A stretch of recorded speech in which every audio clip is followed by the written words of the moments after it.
These are all going to be linked down below if you guys are interested in checking prices, availability, and variants. And I figure, you know, why not do something different for this video? Let's just go ahead and go step by step, you know, unboxing them and kind of going over both of them each at a time. So right off the bat, we have very similar sort of unboxing experience here. We have the sort of sheath, right, on the right hand side.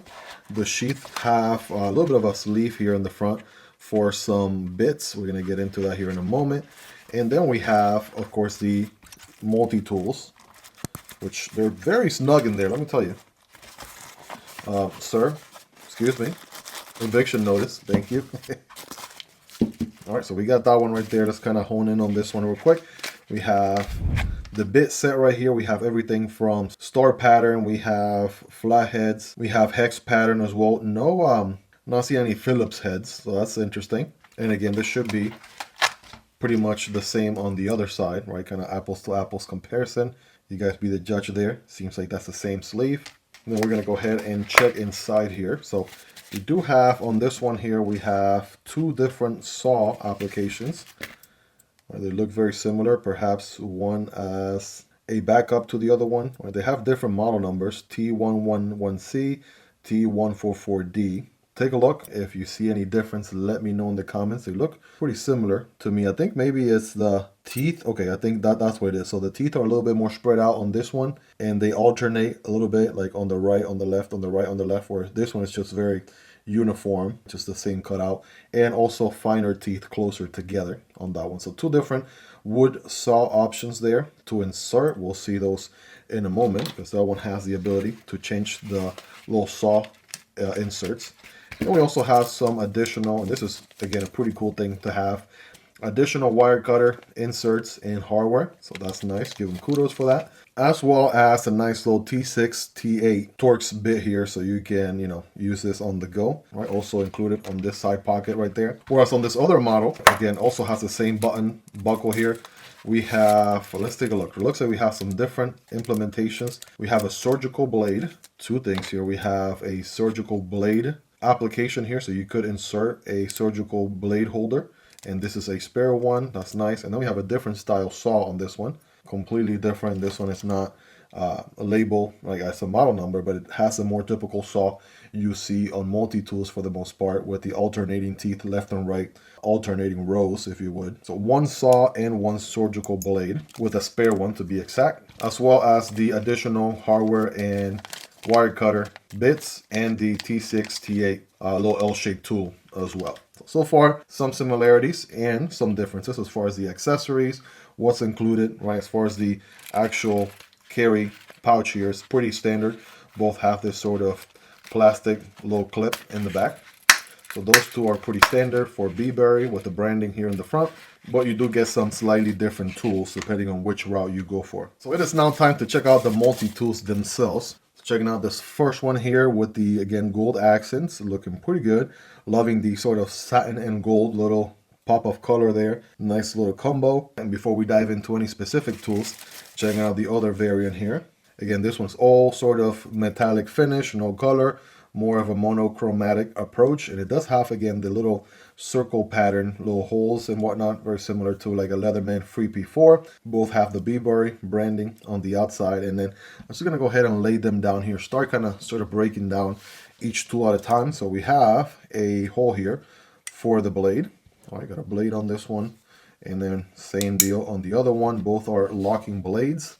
Both have a liner lock. These are going to be on washers, so there we go, nice and easy to disengage.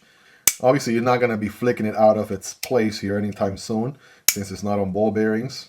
But it does have a nice little, again, finger slow roll sort of feel to it, right? The liner here snaps pretty solid to engage, right? That's rock solid there, no movement side to side, up and down of any kind, as you would expect. So again, the handle profile geometry looks a little bit different, but so far both blades have a, I want to say, flat grind. Yes, indeed, with a satin finish. And future me put that steel here on the screen, so you guys have that for reference. So that's looking similar there. Let's go ahead and check out what we have opposite from the knife blade. We have, all right, good old scissors, which again, you have to make sure you lock in place in order for the spring feature to work.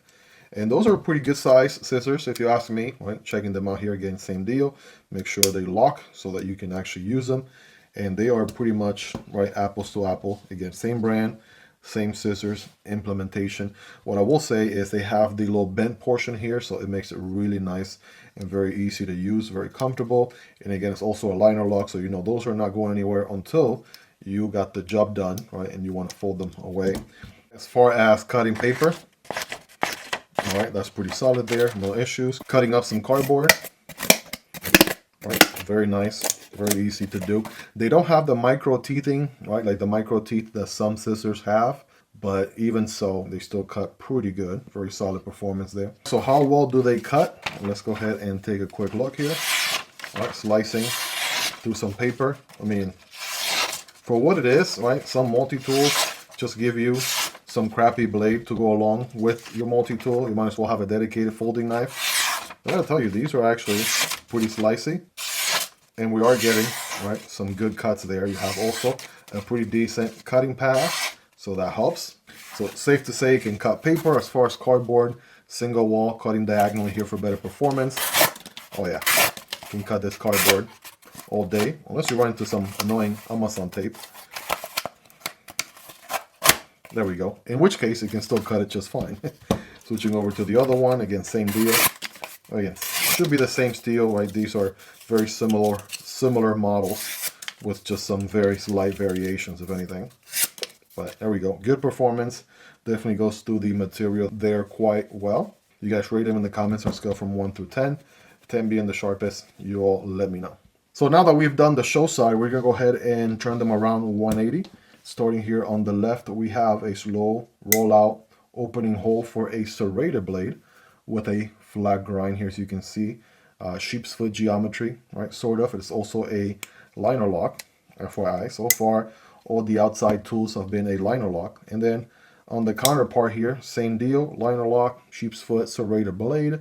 So it's nice to have both a plain edge and also a serrated edge as well. If you're cutting some rope, right, some thicker material, fabric, what have you, that might be a little bit more challenging for a plain edge. A serrated edge is absolutely going to excel at that task. Again, let's go ahead and fold it back in. Right, liner lock, so do keep that in mind for my friends over in the UK. Then opposite from that, we have, this is where the special tool is going to come into play. We have a nail pull tab here, so I'm going to open it this way, make sure it locks in place. And by default, well, let's just go ahead and let me open both of them here. By default, they both have a diamond pattern file right there, and then we have a sort of a diamond coated sort of file on the opposite side. So those two are exactly the same on both of these, but here's where things change. On both of them, you are going to be able to pull on this tab as such, and this is where you can replace whatever actual tool you want in that insert. We could go the saw route, right? We could do a saw here, or we could do the scalpel blade, right? If you wanted something more specific, slicier than your included knife. So that's that. And then on the opposite side, same deal, right? You pull back on this tab. That's how the magic happens, right? Got this little tab here, pull back on it as such all the way. And then you do get the two saw bits with this one. So there we go. We could put this guy in there, or we could swap over for the other style saw as such, right? You get the idea. Very straightforward, very easy, intuitive way to swap a tool, whether it be the saw, right, the scalpel blade, right, whatever the case may be, whether you want to put the file back in place. And this is a good thing because a lot of brands include the file, and maybe you don't end up using the file all that much, and maybe you use something a little bit more specific, right, like a saw, or I don't know, in whatever case you may use a scalpel blade on your multi-tool. I'm not sure. If you have used a scalpel blade on your multi-tool before, I am curious to know. Please enlighten me in the comments, right? It definitely comes handy. It's one of those nice to have and not need, than need and not have. But the $1,000,000 question is it going to fold? Well, the answer is it depends. If you have one of these lengthier saws, right, for example here, none of these two saws are going to be able to fully fold just because of the length itself. It's a little bit longer than the actual length required to be able to fully fold it back into the multi-tool.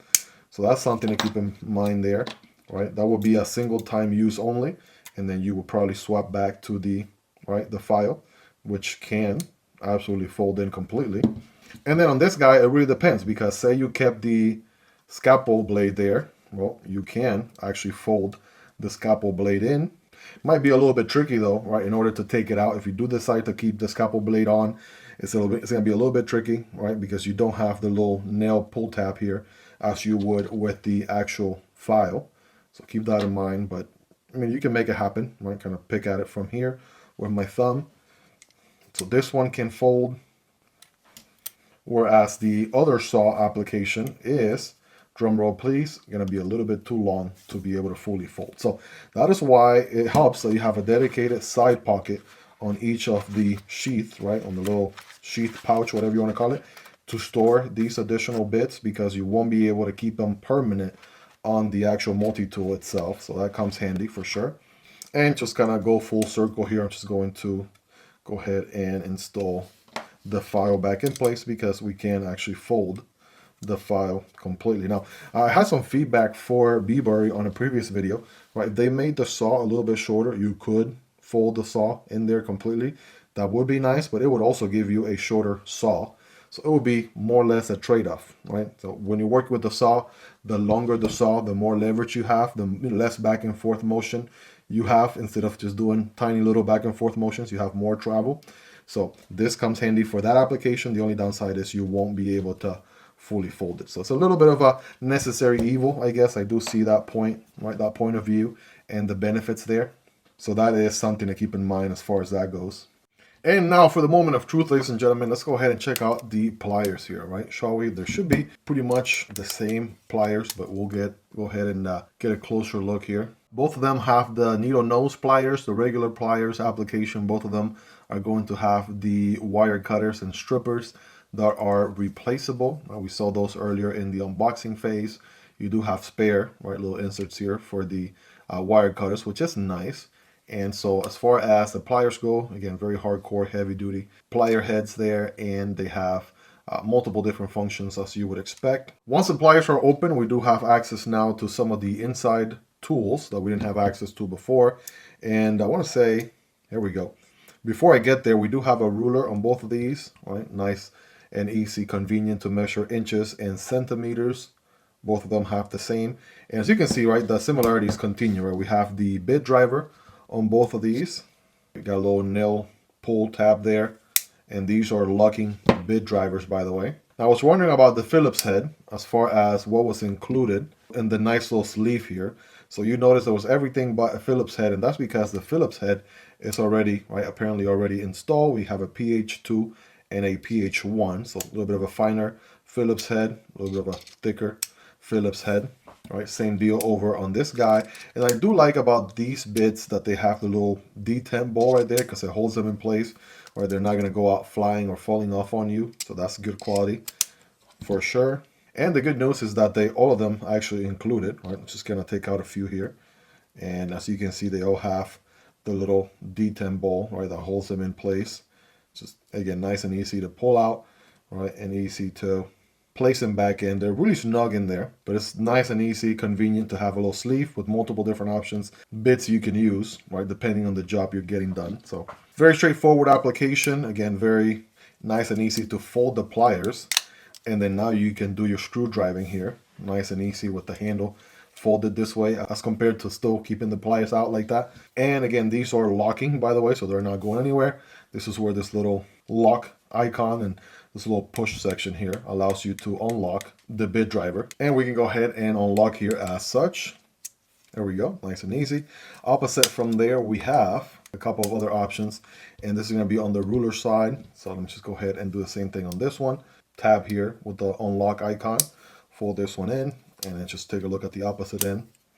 Now these, as you can see, are going to have very similar tool sets. We're looking at a can opener with a wire stripper. So we got a little wire stripper right in there on both of them. We have a large flathead driver as well as a small flathead driver. It could also be used as somewhat of a pry bar if you needed to. And both of them have the all tool as well. Check that out. Again, very similar sort of setup on both of these as far as those other tools go. So again, lots of similarities with very few differences. And of course, it kind of comes down to more or less the colorway that you want, right? Which one speaks out to you the most. if you like the little gold accents on that one, or you like the more monochromatic style on this one. Hope you guys really enjoyed this one. If you made it to the end, you're the real MVP. Hope you guys have a wonderful rest of your day. Take care, and I'll see you on the next one, either this one or this one. Peace.